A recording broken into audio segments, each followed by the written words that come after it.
Hello, everybody. Welcome to another exciting episode of Jimmy's Jambox. We're here. We're back at it again, and we're going to get on into it. But before we do, as always, please make sure to like, subscribe, push all the buttons, do all the things.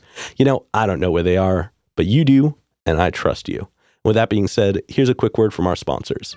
Organic herbs and botanicals, skincare and edibles, wellness for body and mind. The Brothers Apothecary. Fine teas and remedies. Ronald Records. From indie gems to classic hits, discover the heart of local music. With live shows all the time, up close and personal, and regular releases on their in-house label. Ronald Records. Supporting the community, one track at a time. All right, thank y'all so much for watching. Again, shout out The Brothers Apothecary and Ronald's Records. Make sure to click the links below and go check them out. Guarantee you're going to like it. And with that being said, let's go ahead and get on into it. Here is today's guest. Hi, my name is Laryssa Birdseye. Hello. Thank you so much for joining us. Yeah, thanks for having me. Yeah. Why don't you tell us a little bit about, who you are, where you're from, what you do, give us that Tinder profile of your involvement with music. Tinder profile. I promise not to murder you if you subscribe to my page. No, I live in Portland. I've lived in Portland for I'm capping it at 10 years because the pandemic doesn't count. Mm-hmm. I'm started out as a singer-songwriter, kind of more folky, mm-hmm. and then I've kind of transformed into a little nightmare, little pop punk kind of rock chick. You've definitely got a pretty broad experiences of sound. Yeah. What got you started in music initially? I just always was always kind of making music. Mm-hmm. I was always singing as a kid. And my mom was very adamant that I'm one of 4 kids. Mm. She was like, you're all learning an instrument. Mm-hmm. Which was terrible at the time. So my first instrument was violin, and had to play that from 6 to 17. Oof. But along the way, I picked up other instruments, played the clarinet for a bit. Mm-hmm. It wasn't until I picked up the guitar when I was in high school that I realized that I could write songs. I could put the bad poetry that I was writing, mm-hmm. and I could put it to guitar, and then I could write songs. So it was it just, something happened at that point, and then I've just been writing ever since. Okay. Yeah. And man, I can imagine 4 people learning instruments in a house at the same time being chaotic. I have a very sensitive ear, to the point I think I might have some sensory stuff. Certain noises drive me up the wall, and one of those noises is really badly played violin. Really bad string instruments. Mm-hmm. It's worse than nails on a chalkboard to me. So I think because of that, I couldn't stand to be bad at the violin. Oh, so you had to get good at it. I had to get good at it in order to not drive myself crazy. But yeah, I grew up in a cacophony of kind of bad cello and viola and violin. Oh, so it was all stringed instruments. Yeah. We all got to choose one, and so mine was violin. And oh, okay. Yeah. Was your mom musical at all, or was she you're gonna live my dreams? It wasn't even so much her dream. She was a really solid. I owe a lot to her because she's not musical at all. She's not musical at all, and she'd be the first to admit it. Yeah. But she just wanted, I think, to give us that opportunity to find out if we were. I have an older sister from my dad's first marriage. So my eldest sister has been a concert violist, and so I think my mom was probably inspired and was like, let's get the kids into some music lessons, see if they're if they're musical. And I think it became very obvious that I was the only musical one in the family, really. My brothers were not fans of their instruments. But we all, to her credit, she was very militant about it. And so we had to practice for 30 minutes a day, which as a kid was so long. I was going to say, that's actually a pretty good window of time. Yeah, it's funny because half an hour I can waste on my phone, but half an hour as a kid, it was it took forever. It was the worst thing that could have ever happened. But I'm so grateful that she cared enough I say she forced us into it. Really, we had no choice. And I wanted to quit all the time. I was like, I don't want to do this. I don't want to do this. But she wouldn't let us. And I'm really glad that she didn't let us stop, because now that makes sense. I think music is a good structural experience for a child as well. You know what I mean? Sports are arguably equally as useful, but that's a lot of gear and outside and bringing to things. Whereas 30 minutes in the house every day at least gives you that kind of rudimentary experience of consistency. It definitely was, yeah. And I'm happy I got both. So I did sports, I did music, I did theater, I did the spectrum of things. So I got to figure out what I liked and what I didn't like. I guess I just kind of liked everything as a kid. Yeah, it sounds like you were pretty well-rounded. I was well-rounded. I definitely have a follow-up question for the sports in a little bit, but let's knock out a couple of the quick foundation questions. And this first one is one we ask early, it's one we ask often, and it's definitely a crowd favorite. What was the first album you ever bought with your own money? Ooh, it was Britney Spears' Oops, I Did It Again. Okay. It really was. And growing up in sort of a hipster environment, that was not something I would have admitted.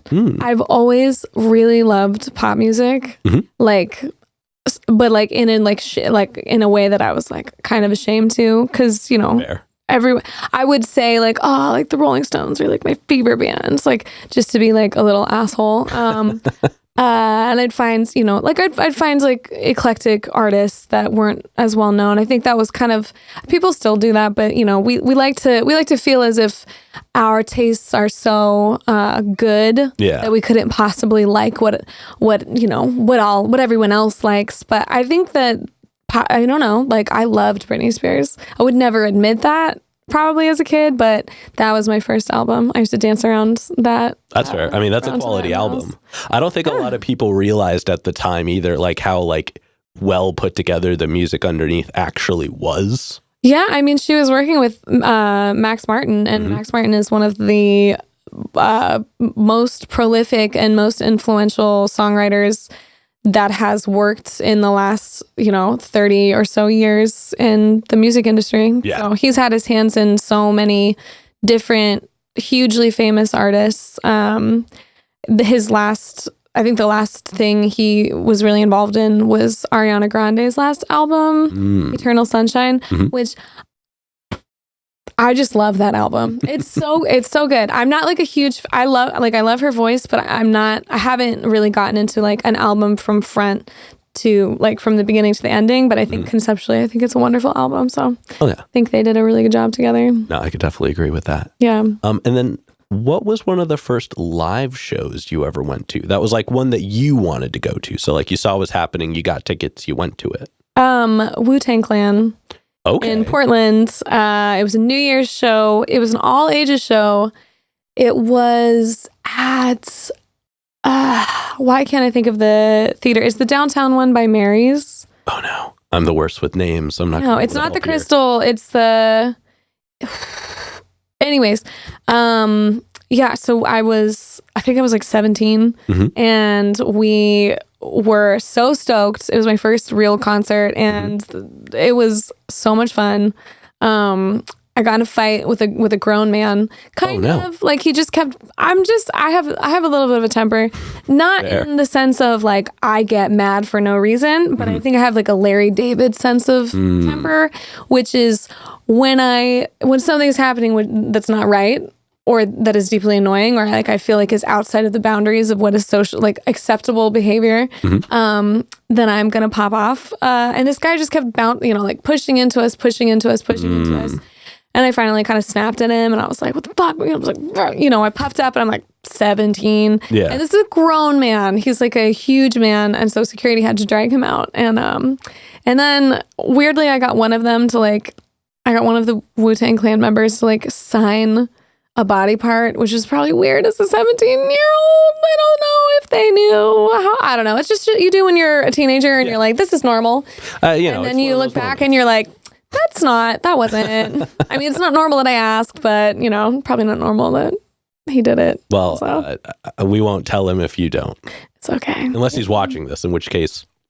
It was fine. It was really like, I was like, sign me. But it was great. It was a great show. I mean, that sounds like it. Was there anybody that like opened for them, or was it just them for the whole time? No, there was a local group, and I'm sure that I would know them now because this is probably like 2008, and I think that there was like a decade of the Portland music scene where there were a lot of like local rap groups opening up for a lot of national acts. So I think it's funny. I probably ended up knowing the group later. I just will never remember. That's fair. But then they had this will always stick with me. I can't remember her name, but they had an R&B girl. Oh. She was the middle. She was the middle act. Oh, so they had two acts before. They had two acts before. Wow. The first act was like very like a couple different people on stage. It was like really hype, really upbeat. People seemed to like it. And then the second act was this like very beautiful R&B kind of soul singer. All of her songs were kind of like flowy, spiritual slow jams, and people started booing her. Like the audience turned nasty. Because they were like, nah, like we Wu-Tang, and like some member of Wu-Tang had to come out and be like, listen, we are not going to play the show if you keep treating this girl like this. Yeah, hell yeah. But I remember that experience. Like the audience turned on her so quickly. So I think it's important. I get asked, it's funny because I get asked to do some of these hip hop shows sometimes. I'm like, I don't think you understand. So like a lot of my music does not fit this genre. So I'm always very aware of that. I'm like very lyrics heavy, and a lot of my songs are like, they're just not like upbeat. Yeah. They're not like, it's not party music. Not that hip hop has to be party music, but I'm like, I just try to be careful about where, I don't know, like what lineups I hop onto, because you can't like set a vibe and then like bring a different vibe real quick. It can go your way, and it can also like you can end up with an audience that's just like, who is this? I think now it's definitely more acceptable than it used to be like way back in the day. Like I said, I was going to stop bringing this up on the show, but there's an artist named Ken Carson who just opened for the Red Hot Chili Peppers yesterday. Okay. And he is like auto-tune, like rap, trap, like that style. And he was the guy who preceded Red Hot Chili Peppers, who are very much not like that at all. No. So, and I mean, I remember when I went to go see Chromeo for the second time, they had this like high energy, like Japanese, like punk trio.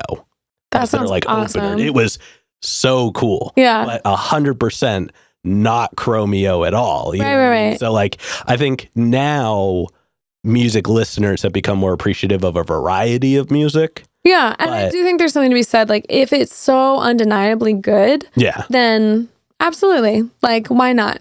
I think it just was the show that I saw, just like it just was not a good match. Totally. And I'm not saying go jump on any random thing you can. I am also personally a fan of when like the bill kind of works in total. Yeah. I can at least appreciate like when there's a different variety of music all the way around as well.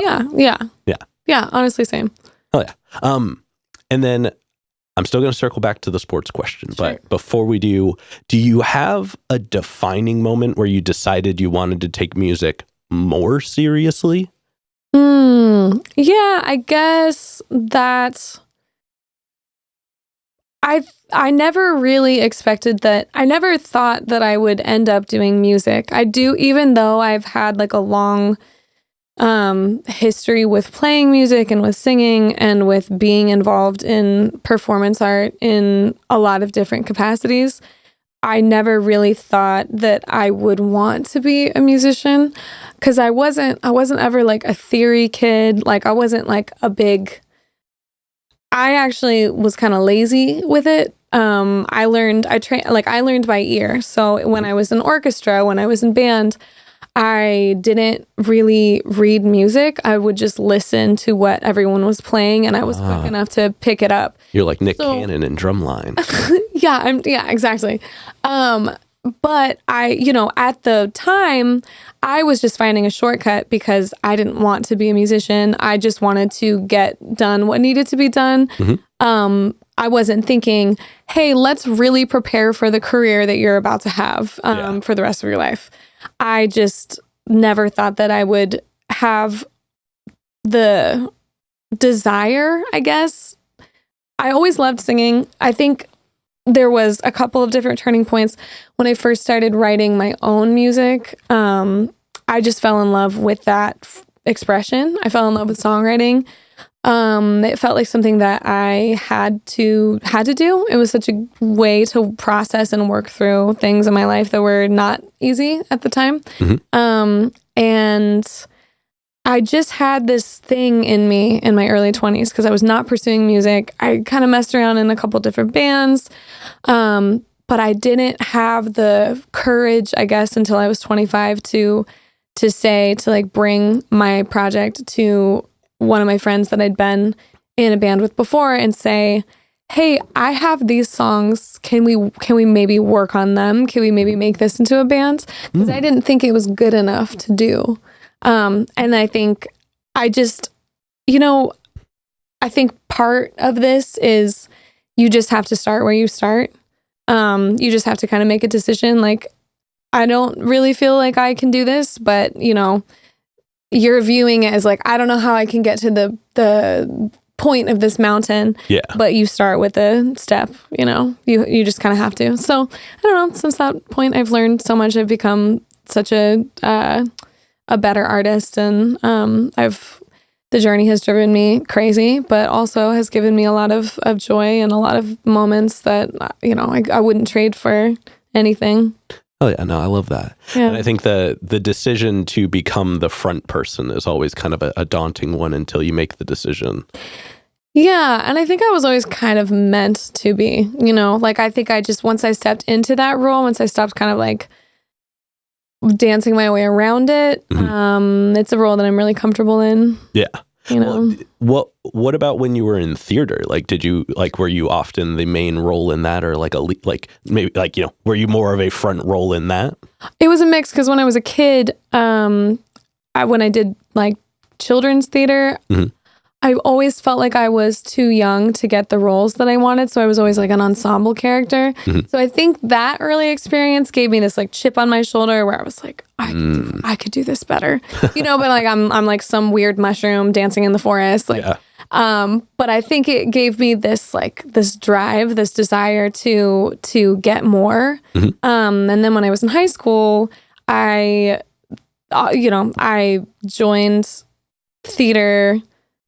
Like, I was in acting class as an elective. Again, I was like, I don't know, it just seems easy. Yeah. The first 2 years didn't really take it seriously. And then my last 2 years took it very seriously and played mostly lead roles, and it was awesome. Oh, yeah. I loved it. Honestly, I think my acting experience and like my like feel for like a visual narrative and for film and for theater in general has kind of informed who I am as a musician a lot. Like, I really think visually in terms of like what I make also. So that's why you'll see I do a lot of music videos, and they're not just like, here I am performing. It's like, I make a movie. Yeah.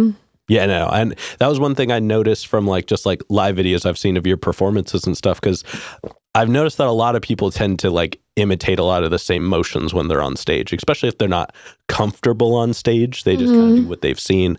But your performances always seem to have more of a like independent movement to them. Like you feel like you can see what you're doing on stage well enough to like know the decisions you're making. Yeah, there's a part of it, but I think a lot of it is sort of thoughtless also. Like it just kind of is intuitive.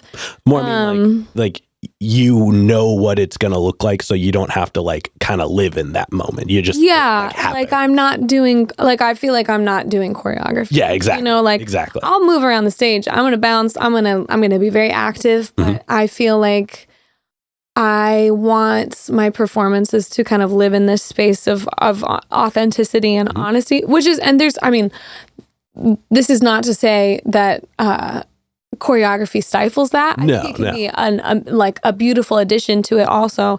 It's just, I think it doesn't quite, I did like a little bit of choreography for a bit, and I just felt like, you know, you're on stage, you're connecting to the crowd, you are feeling what your lyrics are, and then you're also hitting your steps. And I think sometimes when you can just like use your body as this I don't know, this like vessel for honest expression, you can create a different performance each time depending on what you feel, you know? Yeah. So that's kind of where I'm at. So I just go nuts on stage. I think more you look like you are comfortable on stage is what I was trying to say. Oh, yeah. That took me a moment to get there. Words are hard sometimes. All right. Now, before we move into the middle portion, which focuses more on what you do now with music, I want to circle to the sports question. So anytime somebody mentions that they have done sports in the past, I'm very curious to know, what are some of the correlative things you've found between sports and music? It's funny. I feel like the expectation is it would be like discipline and consistency, which there is that. I'm not sure if I don't know how disciplined I am. I also am I'm harder on myself than I think. I am disciplined and I am consistent. I think that's something I've consistently released projects. I'm consistently working on things. I'm consistently writing and kind of like reaching, all the time. But I think one of the things that I feel like crosses over is I was always very competitive and very determined. With sports, I just was like, I don't see failure as an option. I don't see like losing as an option. I loved the drama. I loved the performance. To me, I sometimes still, like when I talk about rehearsal, I like, oh, we're having rehearsal. Sometimes I'll say, oh, we're having practice, or like, I don't know, like I'll kind of like use weird sports terms sometimes. Yeah. Like I'll interchange them. But I think it gave me a sense of, I don't know, just like ferocity, for lack of a better word. Like I'm a very determined person. And even when I hit a wall, and even when I'm like, God, I really want to quit, or God, this doesn't make any sense to do, which I think is pretty normal when you're an artist, just in general. I mean, at any point of being an artist, whether you're a major artist or you're an independent artist or you're just starting out, it's not easy. Like, it's not an easy path. But I think there's this part of me that's like, nah. Like, you just got to push past it. Yeah, like push past the pain, push past the blood, push past the tears, like push past within reason. Like, obviously I'm not talking burnout. I think I have a tendency to push myself to burnout. I also did that with sports. I used to think, because I used to pride myself on like, we're like kids, and girls get injured on the court and they cry and then they get taken off. I never cried in a single game. I'd get injured, like I'd get very injured, but I would get up and I'd walk it off. And I always felt like this sense of like, no one gets to see me like fall apart, which is kind of fucked up, and maybe something to dig into in therapy. But again, I think I was raised by a father who was born in 1939, and that's kind of that was his like whole. Yeah, that's kind of the mentality. Especially for, like, sports when we were like growing up. I think that there was still that narrative pretty heavily. So. Yeah, of like, don't let your opponent see you cry, and I definitely cry a lot, but yeah, I don't know. Like, I just think that it's given me I'm just a fierce person.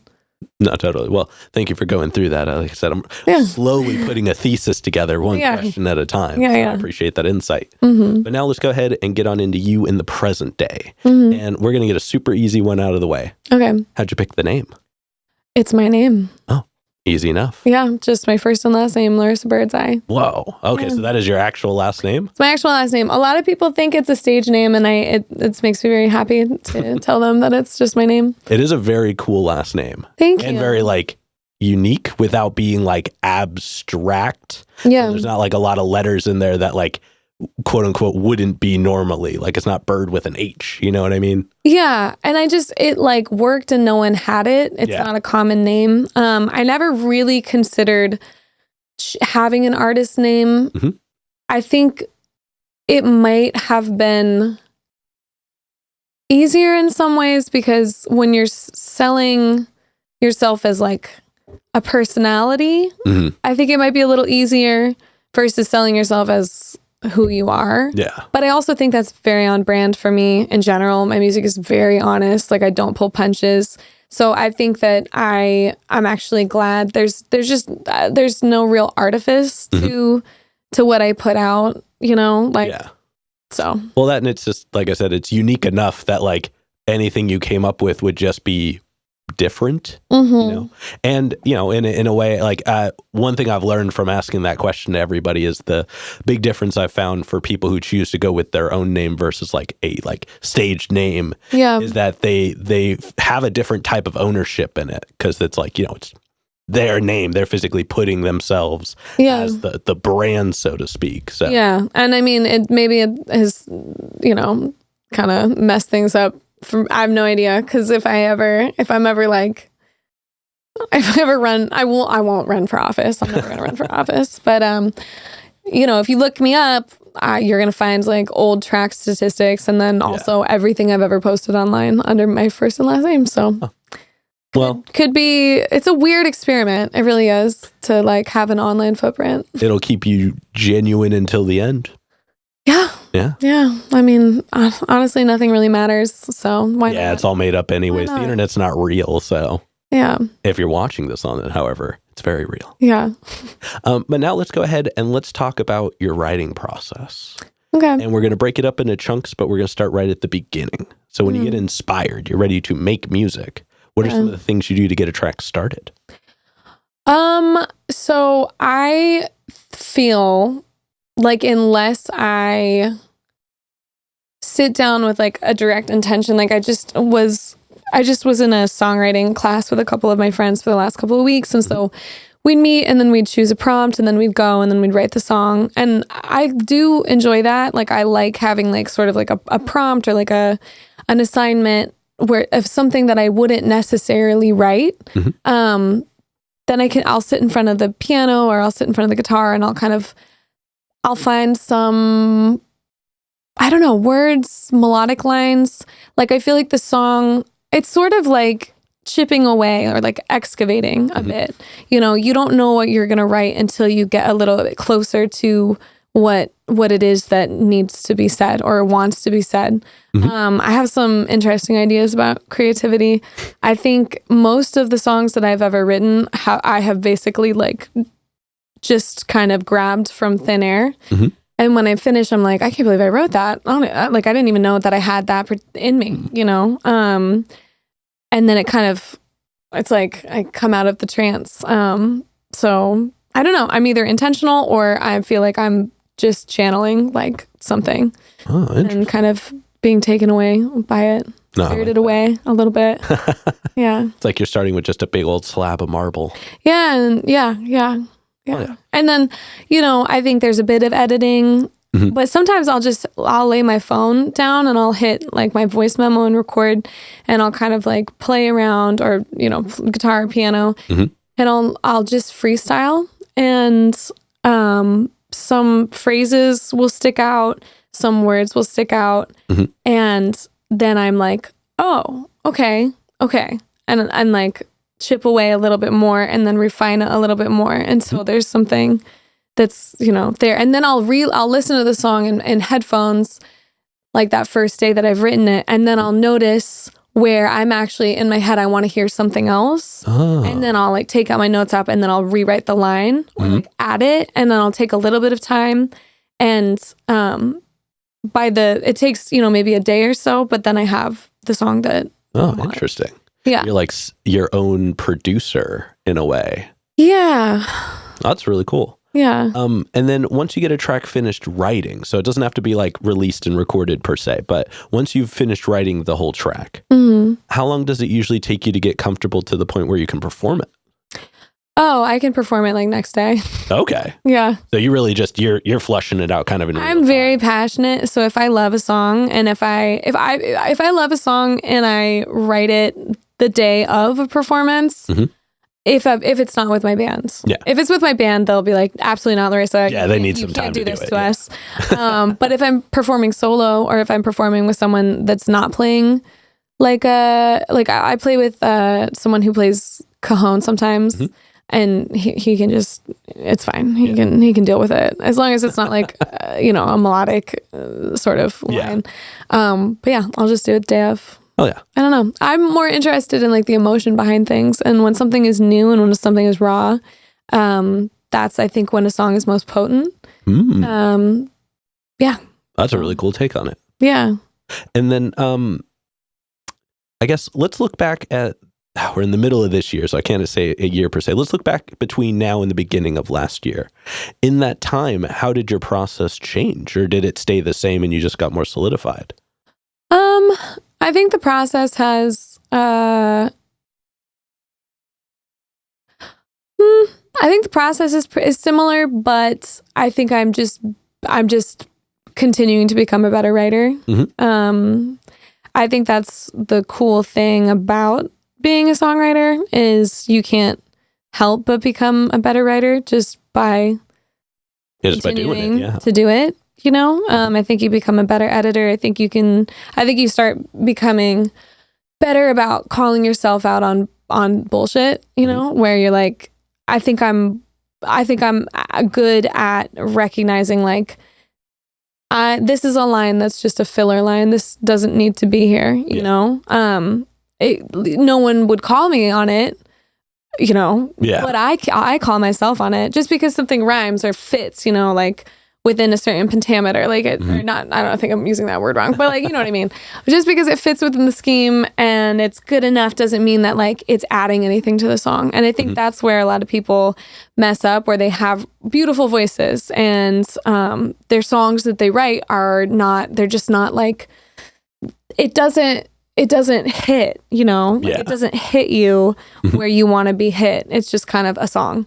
So I think, and I'm not saying that I'm writing that caliber of song every time, but that's what I'm striving towards doing. Yeah, and as you go through time, you're just going to be able to acknowledge that point sooner and sooner just from the practice. Yeah, and not every song can end up that way, or maybe I just haven't figured it out yet. Sometimes it's just okay that they were written. Like I'm not going to produce every song I write. No. Although I've been interested in recently. I think what I would like to do is self-produce like an album of B-sides and just do it very simply and release all of the songs that I'm not going to take to a producer. And just kind of like have those be out because I still think that they're good and I still think that they mean something to people. They just might not mean as much to me anymore, but I'm very prolific, so why not? Yeah, they may not fill the narrative of like an album concept, but they still exist. Yeah, they might not like be, because I'm very everything is concept to me. Like nothing can be random. Like if I'm doing an album, I want to take you on a journey. I don't want it to be a bunch of random things about, I don't want it to be, they have to relate in some way in order for it to be an album. Otherwise, I'm just going to release it as a single. But that's why I love the process of putting albums together because it's a story, Very much so. And I'm in the same boat as you when it comes to like album construction. It's like it's got to have a bit of purpose to it. But that is the fun of it. I think it's like trying to make a journey through what could seemingly be random songs, but they're not. Yeah, and it's also like fitting puzzle pieces together, where you listen to the songs you have and you're like, it needs this song. Yeah. Like it needs this song that I haven't written yet, and I'm going to write this song. Yeah. And then you kind of take some time with it, and then if you're lucky, you write the song and you're like, yes. And then once you land on it, you're like, this was the one the whole time. This was the one, yeah. And I think it's a cool way to kind of like get a variety of sound from yourself without having to be like, today I have to do this kind of song. Yeah, and sometimes it doesn't, sometimes it doesn't come for a while, and like that's also okay. I think we as human beings are sort of untapped wells of creativity. I just think that because life is difficult and because we all have a million things we're doing to make money and survive, we don't always have the time to kind of like sit with our thoughts and figure it out. Yeah. So I do try to carve out space. I do think I'm lucky though in the way that I feel like my relationship with creativity has showed up. I think, I don't know. I'm very grateful. Well, to have it.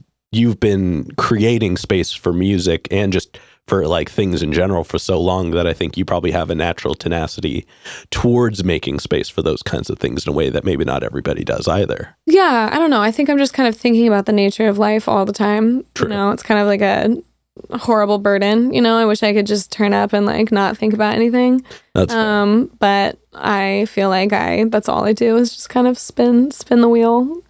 So I think art is a way, and music is a way that I can express that and get it out, even temporarily, or just be like, here, this is what it is. This is what I've been going through. This is a slice of my life, Maybe it resonates with you. Maybe it helps you through something. And I don't know, that's really all I want as a musician, is just to kind of facilitate an experience through which other people can find a bit of rest or healing.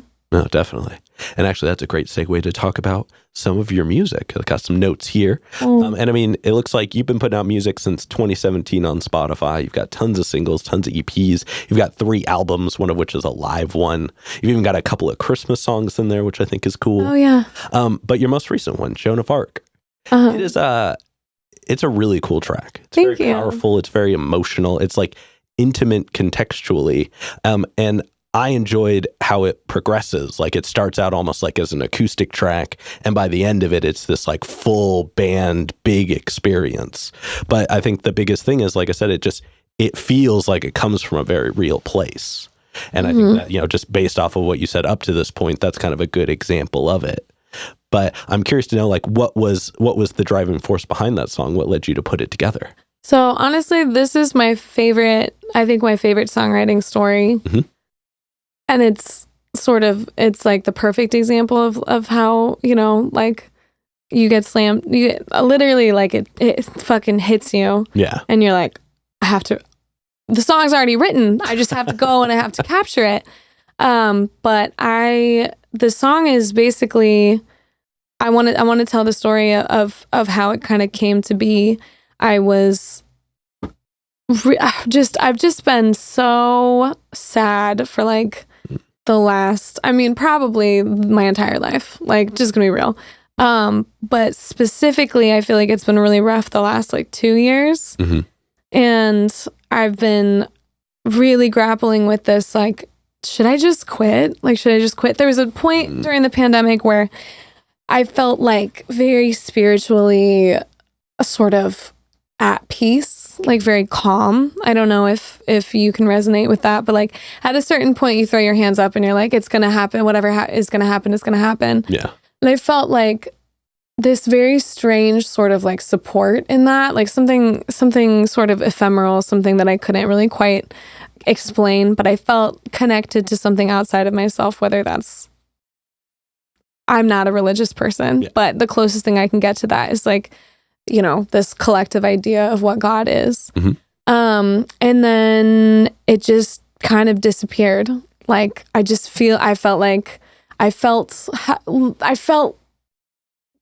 connected, and then all of a sudden I didn't. I felt like abandoned and like left, like there's nothing there again, which is how I've spent most of my life feeling, which is like, there's nothing out there, everything's chaos, and so last spring I went for a walk, and I was just kind of going through my own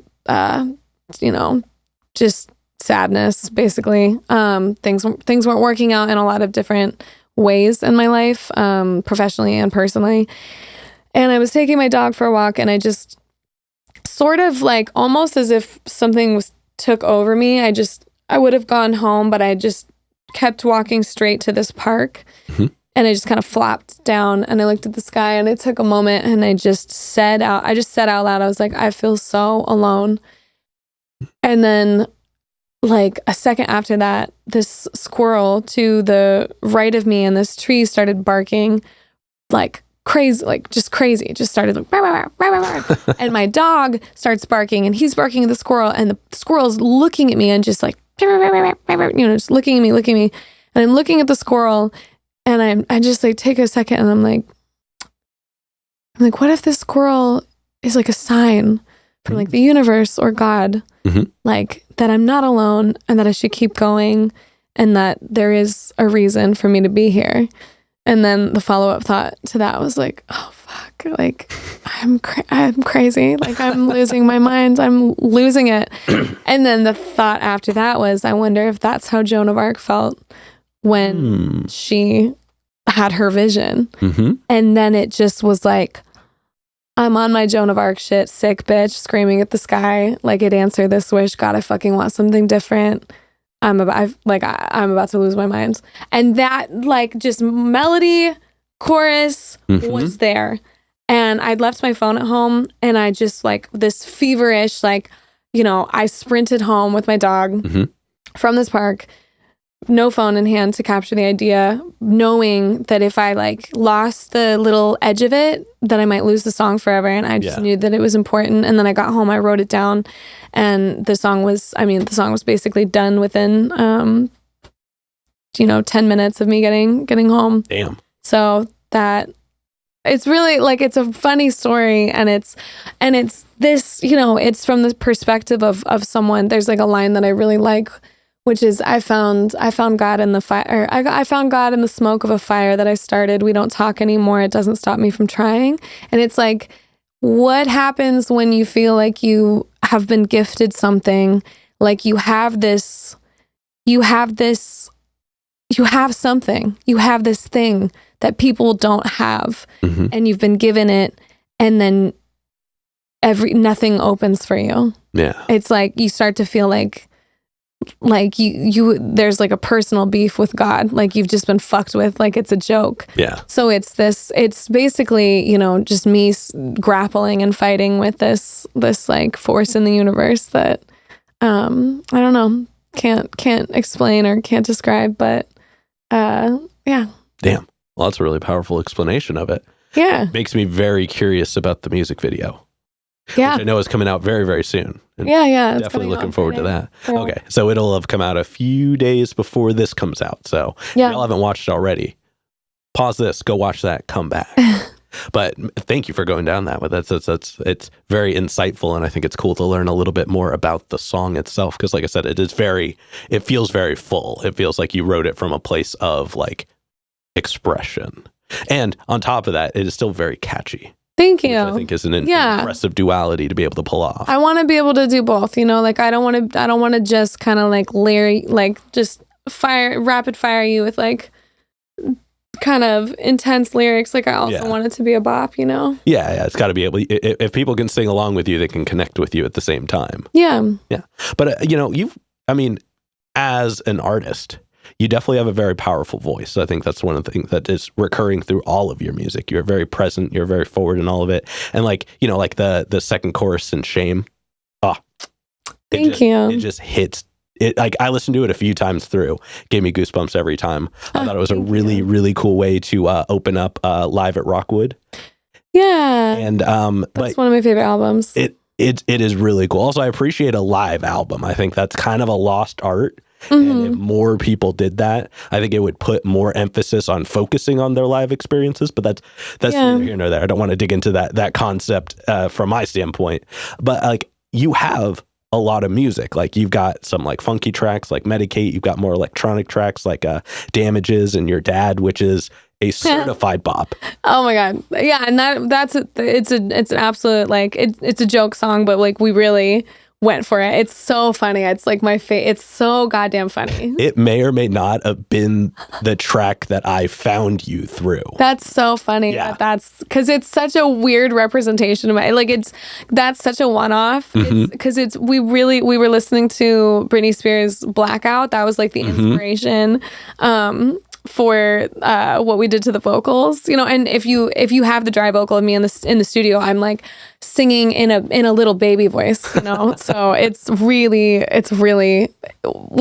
funny. I love that song. It is definitely it's a fun track, but I think it's a good example of like you appreciating just the creation side of music. Yeah, and also just like, you know, I don't take myself too seriously. Like, I have a sense of humor. I think I do a lot. I have a lot of like sides, you know. There's obviously the really dark shit, and then there's the really, you know, I think it's funny also. I think it's good to have, especially in like a live set, because you do have some more emotional music. You do have some tracks that really kind of dig into things. So to be able to have a track like that track can happen anywhere in your set list, and it's going to kind of be like not like a reset button per se, but it's definitely like a breath of fresh air to just be like, look, I have these moments, but I also have these moments. Yeah. And I think that as a person can be really, really powerful as a reflection of like, there is a bit of duality in all of life. Yeah. But I'm very curious to know, what is one of your favorite tracks to perform? One of my favorite tracks to perform.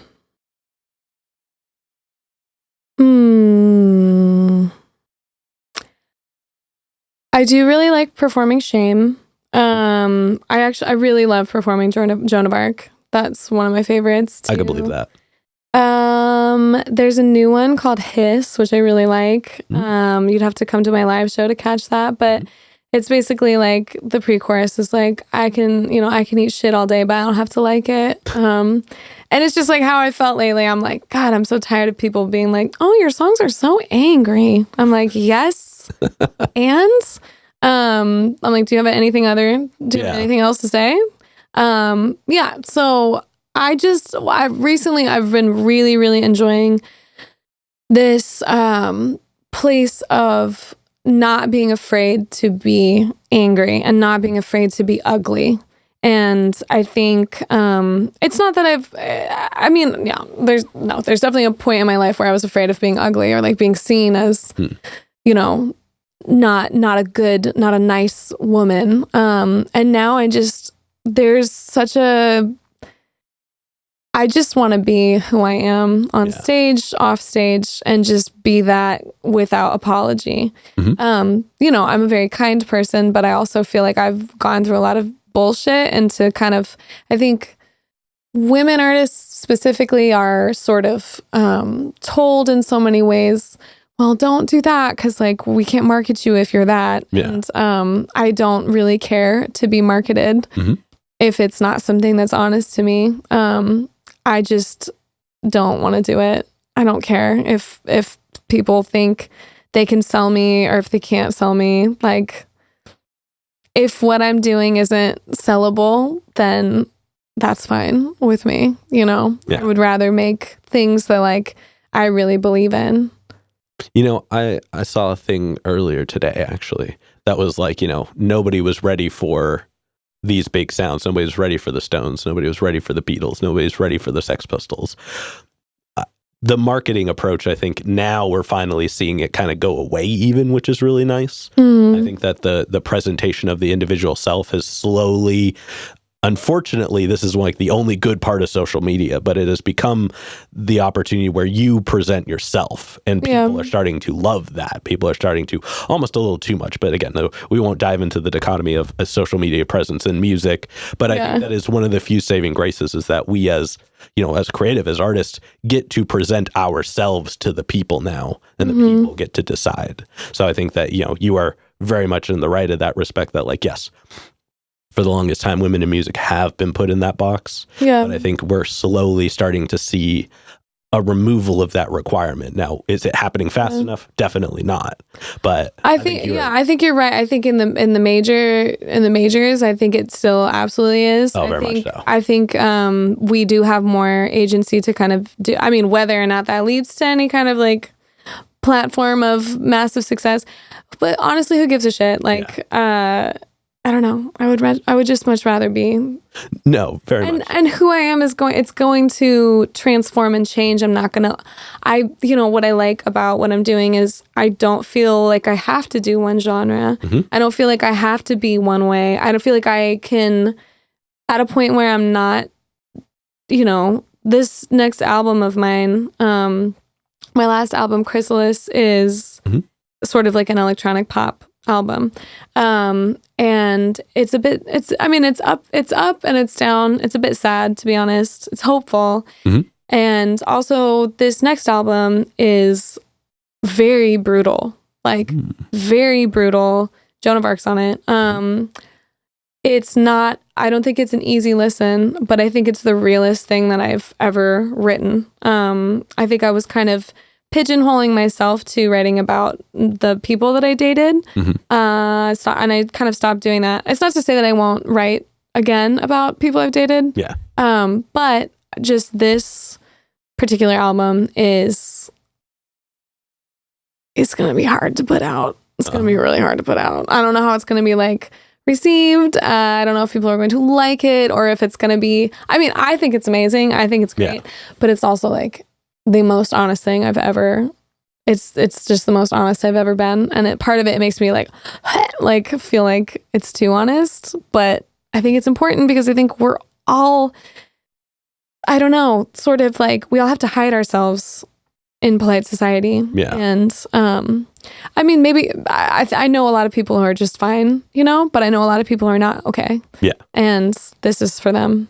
I think just given how you've presented yourself, through this as well as just kind of like what I've seen of you on social medias and such, I think it'll be better received than you may think because that is becoming your brand. Like, I know you don't want other people to market you as like this or that, but how you are presenting yourself, that is your narrative. Yeah. And I think especially in today's music, like the acceptance of like honesty is starting to go a lot further. And I think like an open sound, even a more aggressive sound is being much more well received than it was 10, 15 years ago when pop was the ruling number. Right. Yeah. And so I think now is a good time to take that approach for sure.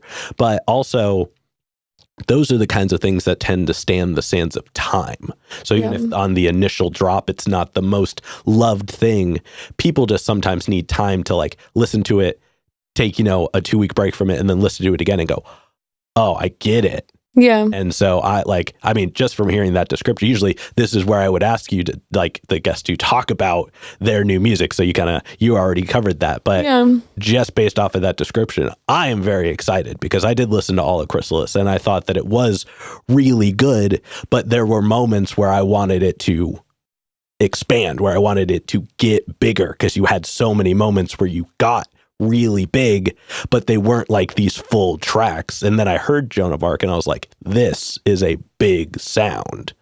Yeah, I think this album is just going to kind of rip, like it just rips. Yeah. And well, I'm very much looking forward to it. So I feel confident it's going to be rad. Thank you. Yeah, I mean, it's going to be sick. Yeah. But now that we've talked about, music that hasn't even come out yet of yours, I want to take a moment and step all the way back. Okay. And I kind of want to look at music as a whole. What are some of the things about newer music that's happening right now that you're enjoying? That I'm enjoying? Like kind of in the bigger sphere? All of music. I mean, I kind of feel like there are some, even though I've been so kind of like hesitant about TikTok, there are, I think, some phenomenal songwriters that have kind of come out of that. And so it's been cool to kind of see some people get a platform that maybe it would have been harder for them to get at. I do think that there is sort of, I don't know, it seems like people are trying to be, are wanting to be more honest. I think it would be pretty crazy. I mean, you're always going to have like the bubblegum shit. Yeah. But I think it would be crazy to have sort of like music continue, I don't know, like at least like subject matter wise, very shallowly, with the way that the world kind of is right now. So I don't know. I mean, I just think people are getting a little bit more personal. Yeah, no, I can agree with that. I think that's sure. Cool. Yeah, no, definitely. Also, that's not a perspective I've gotten a lot of like answers on. Is the social media side of music, which I know I just like kind of ranted on a minute ago, but like music in social media has become so prominent as that is the place where it becomes available to people sooner. Yeah, that is an interesting take. I'm actually going to have to sit on. I don't have a ton of follow up for that because I'm going to have to sit on that concept for a little bit. But I appreciate that insight. Yeah. And then before we move on to the next portion, which is all hypothetical questions. Yeah. We've talked a lot about your experiences with music, the actions, the reactions, things you're doing, things that you want to do. But when it's just you and the music one-on-one, what does the music give back to you? I mean, I feel like music is literally the reason that I'm alive, to be honest. And I know that this is true for so many musicians. So it gives a lot back to me. Like, I think that performing is my favorite thing in the world. It's just like, I love it so much. I think I realized this. I went through a tough time. I'd broken up with this person who I thought was going to be like the one. I was very wrong. So glad it did not come to pass. But I was in New York, and it was like my first New York little tour I booked for myself. And it just did not coincide with like a good time in my personal life. So I was in New York for like the first time, and I was crying everywhere. It was like to the point of like, how is this even real? Like, this is like, I'm like a cartoon character. I'm crying on the plane, and I'm getting into, Queens. I'm crying in the cab. I'm crying at the museum. I'm crying in the cab on the way to the venue. And I remember I came to one of the shows. It was at Rockwood Music Hall, which is where I later cut my live album. So it's a really important room to me. But I walked in there, and the way that this goes is, the way that this room is structured is every band has an hour. And so it has enough of a draw to where people will just be in the venue. But I had no draw in New York at the time. Yeah. So I didn't know if I was going to play to an empty room. I didn't know who I was going to play to. And I was crying before I went on stage, kind of like trying to make it look like I wasn't. Yeah. And I stepped on stage, and it's like something zipped me up, like for the first time in months. And I just was able to perform, like to sing, to make the audience laugh, to create an experience. And for the first time in a while, I wasn't thinking about how shitty life was. I just was in the moment. It was like almost meditative, but in this like really like equally transferable way. Like, I was getting something for the audience. They were getting something from me. And I got off stage, and I felt so much better. And I was like, oh, this is it. This is it, And I think if I wasn't able to take some of my experiences and make music, make songs, create something from some really, really tough, really fucked up things. I'm not even gonna say tough. Like, I'm not gonna like make it like really, really like things that I don't wish on anyone.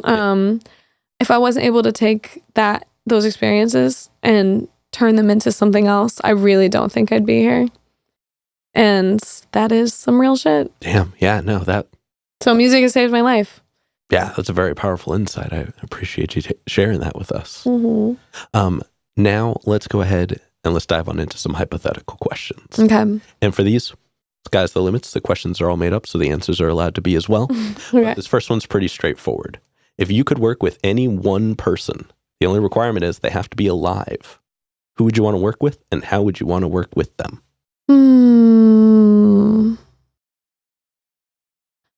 I think it would be really cool to work with Trent Reznor and do an album with Trent Reznor. I have That's a really cool answer. I have 3 producers. I think it'd be cool to work with Mark Ronson for like pop stuff. I think it'd be really cool to work with Trent Reznor for like more of the kind of like weird rock stuff. Yeah. And then I think it'd be really cool to work with Max Martin, just as a songwriter, just to kind of like, I don't know, see how his brain works. No, definitely. But man, Trent Reznor is a really cool answer. I appreciate that. Yeah. I mean, he's amazing. He's an amazing musician and producer. I really liked what he did with Halsey's record. Yeah, very much so. And then subsequently, who's a local artist that you're aware of that you haven't gotten to connect with yet, but you would like to?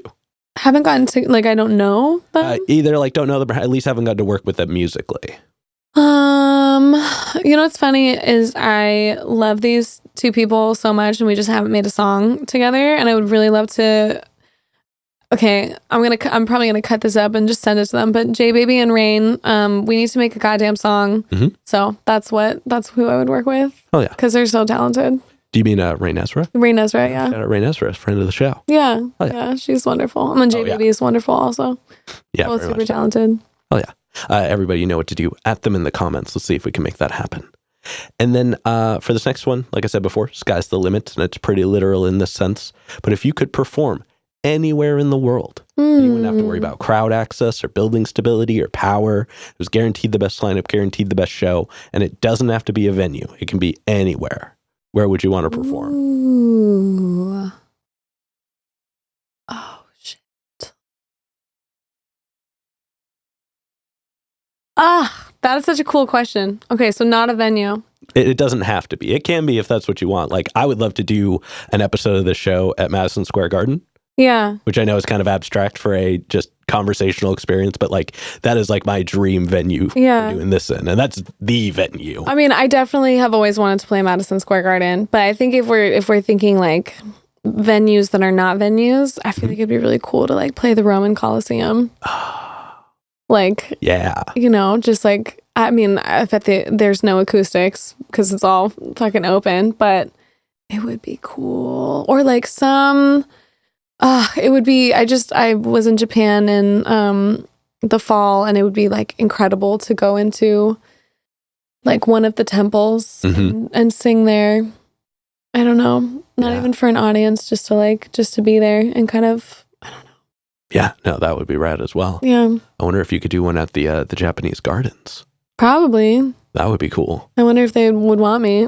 I mean, it's like an aggressive vibe for, I mean, I can kind of do anything though, so. Fair. Yeah. And then to wrap up the hypothetical questions, if you could get one more album from anybody, they could be alive, they could be dead, they could have not put out an album in 100 years, they could have put out an album yesterday. Who would you like an album from?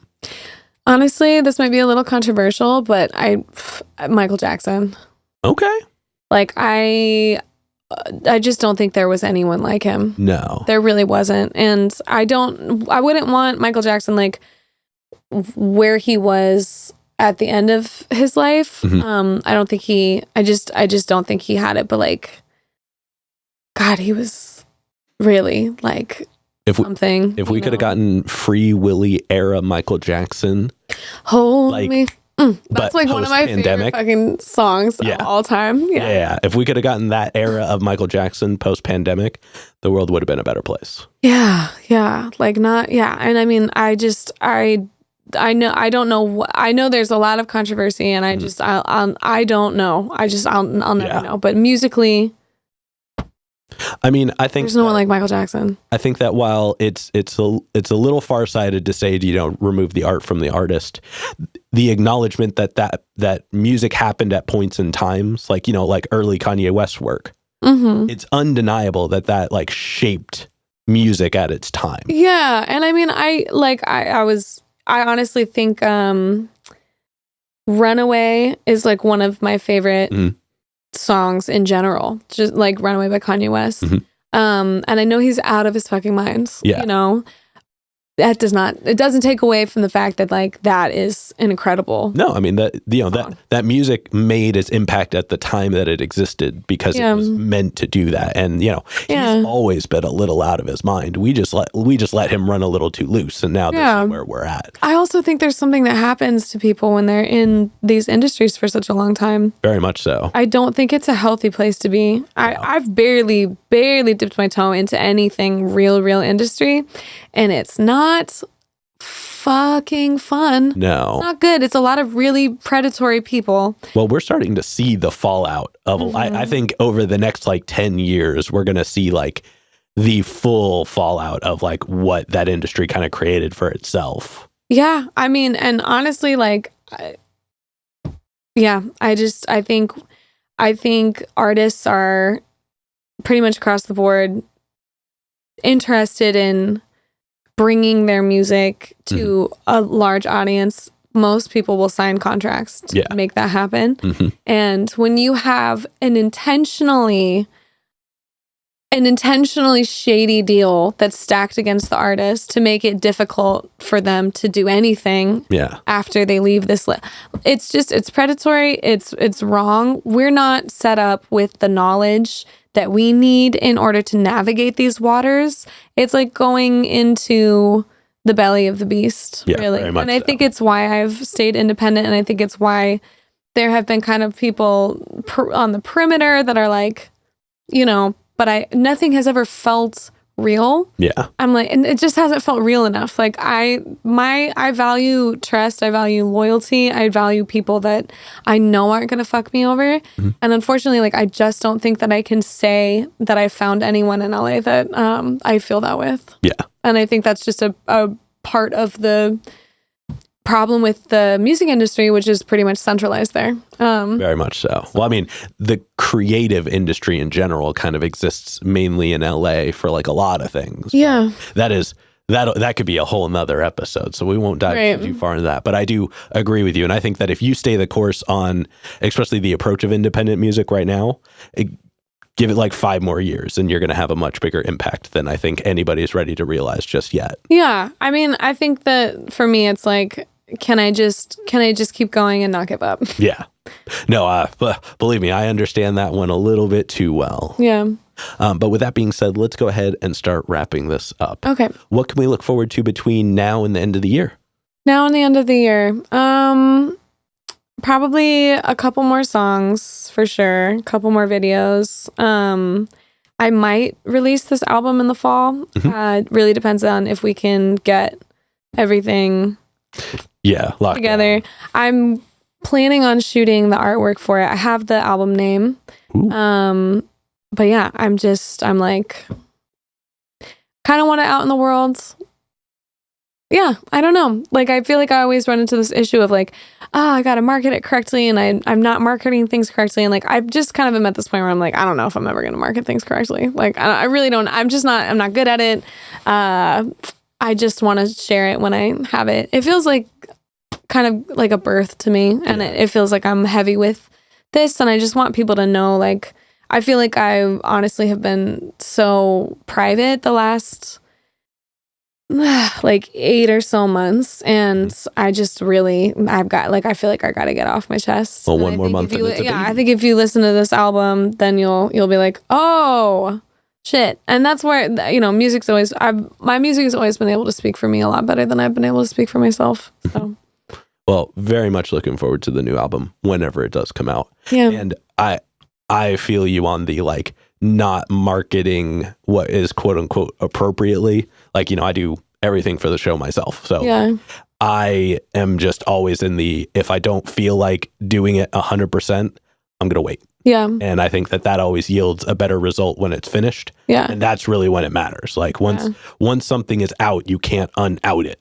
So waiting until you have the opportunity to put it out in the way you feel the most right, it just means that when that moment happens, it's going to be that much better. Right. And so the need to release a song every month is insane to me. The need to like have 1,000 reels for everything is insane. But like, I just think it's annoying. Yeah. Really, like, I don't want to do it. And I have known people that have blown up that way, and no shade, but I find the thing that you have to do in order to do that, I find it nauseating. It's daunting, not for something sure. it's not something that like feels like it resonates with me. And that's probably to my detriment. There's a way of doing it, and like it's cool to see, people that I've played shows with kind of skyrocket to this like weird level of fame from kind of spamming the internet over and over and over and over and over again with like the same video with like a slightly different take. I mean, I feel like I can look at it and be like, this is super. But I mean, it attracts a new audience. Good for them. I think eventually it's not my thing. Eventually it's got to fall apart. Like that can't be the approach forever. It's not sustainable on the person level. It's not. It just feels like commercials. Yeah. And I feel like I've spent my whole life putting commercials on mute. So I'm like. Yeah, like that's why we moved over to the internet and streaming services. Yeah. And now to have it all come back. Yeah. I'm like, I get it. Get it. Well, I feel like we'll keep running away on these ideas. This is supposed to be the wrap up. So okay, let's get wrap up. For this next part, go ahead and look straight at the camera. Tell everybody how they can find you. Okay, so you can find me on Spotify, on Apple Music, on any streaming service at Laryssa Birdseye, just how my name is spelled. You can find me on social media, Slowly Losing My Mind, on Instagram and TikTok. And I don't post on Facebook because everyone fights too much, but you can follow me there. And you can reach out directly to me, send me a message. You can find me playing in Portland. I play in LA, play in New York sometimes. So, and if you want me in your city, just let me know and I'll come through. Hell yeah. And then any other plugs, any other shout outs, anybody else you'd like to put on while you're on here? Yeah, shout out Matt Brewster, shout out Sean Kenny, shout out James Villa. Thank you guys for holding me down and being in my band and dealing with my high level of anxiety. You guys are the best. Oh yeah. All right, now with that being said, we've got one last question to go. But before we do, I'm going to steal the camera for just a second. Okay. As always, y'all, please make sure to like, subscribe, push all the buttons, do all the things. I don't know where they are, but you do. And I trust you. And one more shout out to the Brothers Apothecary and Ronald's Records. Make sure to click the link below and go check them out. Guarantee you're going to like them. And with that being said, the final question. And this is entirely up to your interpretation. But what is an album you feel is more on the obscure side? So it's a deep cut. It's one not a lot of people would know, but it's one you think everybody should know. God, honestly, I do not know. I was actually there's a live album, and maybe it's not a full album, but I know that there's some live tracks. It's Jeff Buckley, and he's like live. It's like in Australia or something, but I wouldn't have found this song without it. This is like during the LimeWire or LimeWire. Yep. LimeWire days. So I really became obsessed with Jeff Buckley, and I found this song, All Flowers in Time. And it's like a live recording. It's one of the most beautiful things I've ever heard. And yeah, so any live, I don't remember what it's called, but if there's a live album of Jeff Buckley somewhere out there, I think it was like in Australia, and he didn't have a very long career. He died pretty quickly, but he released some really beautiful music. So I think that's important. That's a super solid rec. Thank you so much. Yeah. And with that being said, we're going to go ahead and get up on out of here. Thank you so much for joining us today. Thank you so much, Jimmy. I appreciate it. Yeah. This has been another exciting episode of Jimmy's Jambox. I'm Jimmy. I'm Laryssa Birdseye. And we're signing off. Later, y'all. That's a wrap. This is not a podcast. This is a show.